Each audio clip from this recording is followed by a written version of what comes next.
नमस्कार। एसडीटीवी में आपका स्वागत है और मैं हूं विनीत सराठी। मेरे हाथ में एक किताब है और इसका नाम है मेरे सपनों का राजसमंद। यह किताब आज से 1.5 वर्ष पूर्व हमने लिखी थी। इस किताब में राजसमंद के प्रमुख मुद्दे, राजसमंद के विकास की बातें और राजसमंद में किस तरह से विकास होना चाहिए उसको लेकर हमारी बात हमने रखी थी। इस किताब को श्री पद्मेश तेलंग और मेरे द्वारा लिखा गया है। आज इसी किताब के माध्यम से हम आपको बताएंगे कि राजसमंद का संपूर्ण विकास कैसे हो सकता है, राजसमंद के विकास में कौन कौन सी बातें, कौन कौन से तथ्य अहम भूमिका निभाते हैं जो हम हमारी नजर से सोचते हैं। आपके मन में भी आपके सपनों का राजसमंद होगा, आपके मन में भी आपके सपनों के राजसमंद को लेकर कई सारी बातें होंगी। उन्हीं बातों को रेखांकित करते हुए हमने मेरे सपनों का राजसमंद के माध्यम से उन चुनिंदा बातों को इस किताब के माध्यम से आप तक पहुंचाने का प्रयास किया था।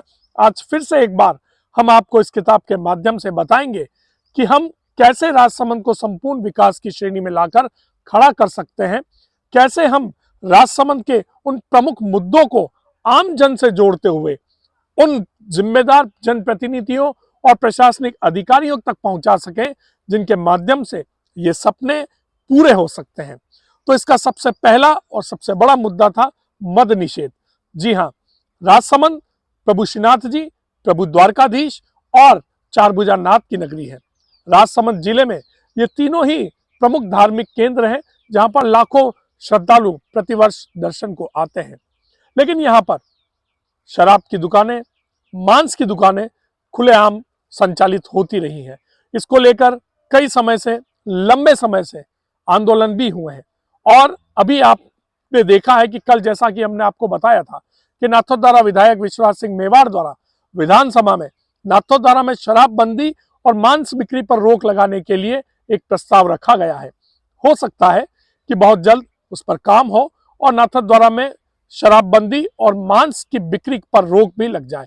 लेकिन सिर्फ नाथद्वारा क्यों, द्वारकाधीश प्रभु और चारभुजा नाथ की नगरी भी इस योजना से जुड़नी चाहिए और यहां भी पूर्णतया शराबबंदी और मांस की बिक्री पर रोक लगनी चाहिए। अगर ऐसा होता है तो निश्चित तौर पर यहां आने वाले जो श्रद्धालु हैं उनके लिए एक बहुत बड़ी सौगात राज्य सरकार द्वारा होगी और उनके आचरण के अनुरूप यहाँ का संपूर्ण वातावरण उनको शुद्ध रूप में मिलेगा।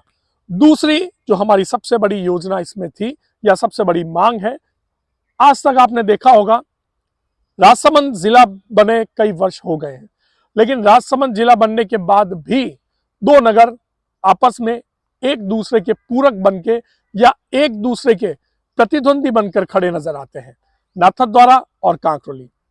आज हम राजसमंद जिले में एक जिले में स्थापित हैं, लेकिन उसके बाद भी हम दोनों एक दूसरे के प्रतिद्वंदी बनकर कहीं ना कहीं आपस में झगड़ते हुए, आपस में लड़ते हुए नजर आते हैं। आज मैं आपको बताऊंगा कि इस किताब में हमने जो एक प्रपोजल दिया है, अगर उस प्रपोजल को साकार करने में राज्य सरकार रुचि दिखाए तो निश्चित तौर पर हम आपको कह सकते हैं कि राजसमंद का नाथद्वारा और कांकरोली का जो ये मनमुटाव है वो पूरी तरह से समाप्त हो जाएगा। जी हाँ, आप कभी ब्रज जाएं तो वहां पर दो शहर हैं, मथुरा और वृंदावन। आज से कई वर्षों पूर्व वहां की सरकार ने, उत्तर प्रदेश सरकार ने मथुरा और वृंदावन को जोड़कर मथुरा वृंदावन विकास प्राधिकरण का गठन किया था।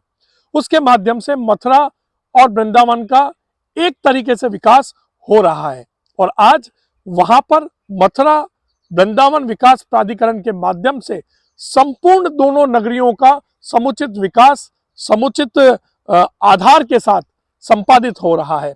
नाथद्वारा और कांकरोली दोनों ही प्रभु की नगरी हैं। श्रीनाथ जी और द्वारकाधीश दोनों ही पुष्टि संप्रदाय के अमुक अंग हैं। जहां एक और श्रीनाथ जी प्रधान पीठ है तो वहीं द्वारकाधीश तीसरी पीठ है। विठलनाथ जी भी श्रीनाथ जी के साथ विराज रहे हैं और इन दोनों की जो दूरी है नाथद्वारा और कांकरोली की वो 15 किलोमीटर है।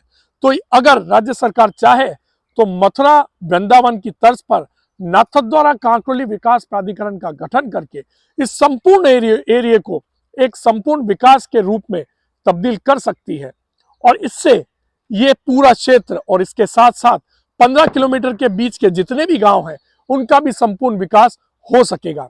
अभी जैसा कि राज्य सरकार द्वारा परिसीमन की कार्रवाई की जा रही है, कई सारे गांव परिसीमन के माध्यम से नगर पालिका या नगर परिषद में शिफ्ट हो रहे हैं।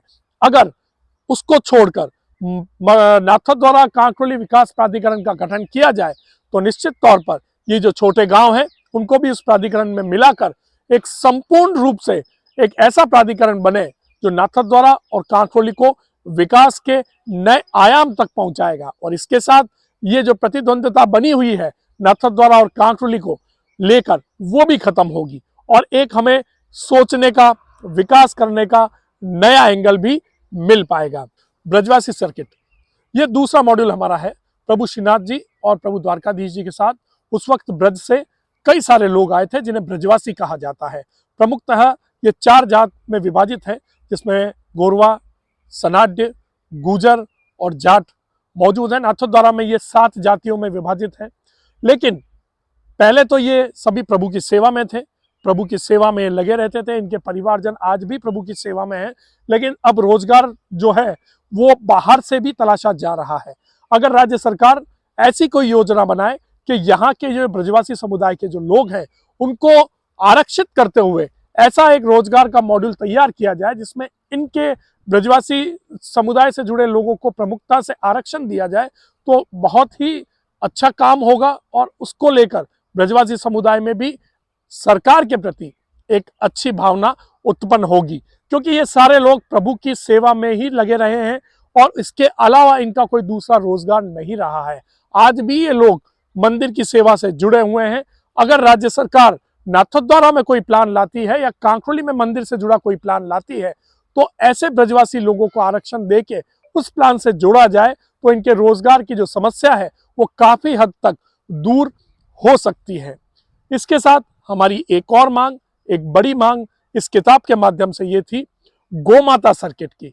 आज राजसमंद प्रभु श्री कृष्ण की नगरी है और यहाँ पर अगर गोमाताओं को लेकर एक अभियान चलाया जाए कि हमारे यहाँ बहुत सारी छोटी मोटी गौशालाएं हैं, उनका एकीकरण करके एक बड़ी गौशाला बनाई जाए जहाँ पर गायों को लेकर एक बहुत अच्छा प्लान तैयार किया जाए, उनकी रक्षा, उनकी सुरक्षा, उनका पालन और उनकी स्वास्थ्य को लेकर एक अभियान के माध्यम से जो बाजार में जो गायें घूम रही हैं उनको भी वहां संरक्षण मिले और एक ऐसा माहौल तैयार किया जाए जो संपूर्ण मॉडल पूरे राजस्थान में लागू हो तो एक बहुत अच्छी योजना इस धर्म नगरी से शुरू हो सकती है।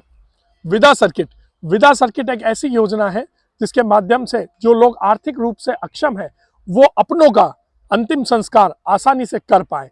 हमारा लोकल प्रशासन, हमारे गांव की सरकार या हमारे शहर की सरकार ऐसी कोई योजना बनाए वो उन लोगों के लिए हो जो आर्थिक रूप से अक्षम है और अपनों का अंतिम संस्कार पूर्ण विधि विधान के साथ नहीं कर पा रहे हैं। उनके लिए एक ऐसी योजना, एक ऐसा कोई प्रस्ताव बनाया जाए या ऐसी कोई जगह उपलब्ध कराई जाए जहां पर सरकार अपने सहयोग से उनका अंतिम संस्कार पूरे विधि विधान के साथ कर सके। ये एक बहुत अच्छी योजना है, पुण्य का काम है और इसे करना चाहिए। इसके अलावा शौर्य सर्किट, शौर्य सर्किट आपको पता है भीम और देवगढ़ जो मंगरा क्षेत्र है वहां के हर घर में कोई ना कोई परिवारजन सैनिक बनकर देश की रक्षा करता है। उनके लिए राज्य सरकार को एक शौर्य सर्किट की स्थापना करनी चाहिए। उनके परिवार को और अधिक बढ़ावा देकर सेना से कैसे जोड़ें उसके बारे में प्रयास करना चाहिए।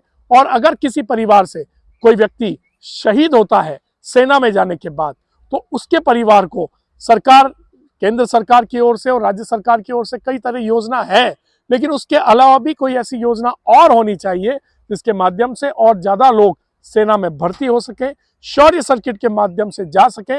इसके अलावा मेवाड़ का जो इतिहास है वो वीरता और शौर्य की गाथा सुनाता है, वीरता से भरा हुआ है। इस शौर्य सर्किट के माध्यम से हमारे जितने भी ठिकाने हैं जो हमारे राजसमंद जिले में आ रहे हैं उन सभी ठिकानों का एक पूरा रोड मैप बनना चाहिए, उनका उत्थान होना चाहिए, संरक्षण होना चाहिए और वहां पर लोगों को, आने वाले पर्यटकों को ले जाकर उस ठिकाने के बारे में बताया जाना चाहिए जिससे वहां की वीरता, वहां की गाथा आम जन तक पहुंच सके और मेवाड़ का जो संपूर्ण इतिहास है वो और सुदृढ़ रूप से लोगों के बीच में आ सके। तो ये मेरे सपनों का राजसमंद के आज हमने जो एपिसोड बनाया है उसमें कुछ प्रमुख पोस्ट, कुछ प्रमुख पॉइंट हमने आप तक पहुंचाए हैं। कल फिर हम आपको मेरे सपनों के राजसमंद के अगले अंक में अगली बातें और अगले पॉइंट से रूबरू करवाएंगे। हमारा मकसद राजसमंद के संपूर्ण विकास को धरातल पर लाकर उनके जितने भी पॉइंट्स हैं वो आपको बताकर जिम्मेदार जनप्रतिनिधि, जिम्मेदार प्रशासनिक अधिकारियों तक पहुंचाकर राजसमंद को संपूर्ण विकास की श्रेणी में खड़ा करने का है। हमारा मकसद समस्या बताना नहीं है, हमारा मकसद समस्या से समाधान की ओर ले जाना भी है।